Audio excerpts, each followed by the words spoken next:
And from tents to hotel rooms, the city of Fremont takes steps towards clearing out a controversial homeless encampment, though some argue more could be done.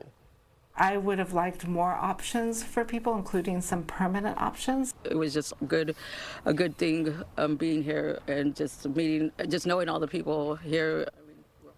An estimated 40 people lived at the encampment in Sherwood Park. Good evening. I'm Claudine Wong. And I'm Mike Meeback. The encampment has angered many neighbors, and tonight the city says it is offering temporary housing to those who do not have anywhere else to call home. New at 10, KTVU's Amber Lee is live outside of Fremont City Hall with more on the work being done. Amber? Claudine and Mike, the city tells me since May it has been working with folks who live in the park about its cleanup efforts. Tonight, we took a look at what the city is doing.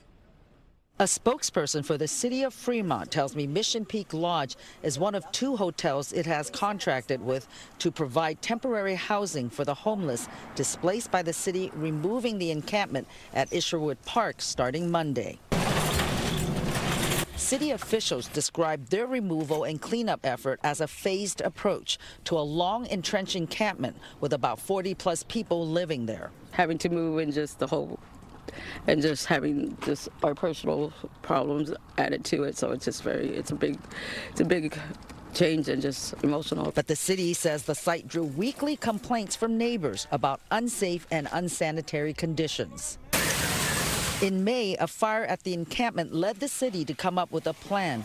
In a written statement, it said the goals of the temporary closure and the work being done at Isherwood Park are to improve and protect the park's waterway from environmental hazards, reduce fire risks, and restore access to the park and trail for visitors. Whenever we move people without permanent housing, they're just going to come back. Vivian Wan is with Abode, a nonprofit that advocates for the homeless.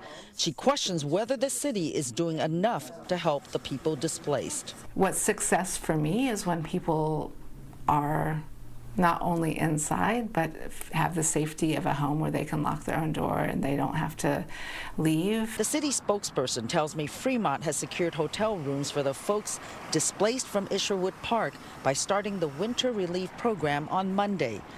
We saw city workers going door to door delivering meals to residents in need.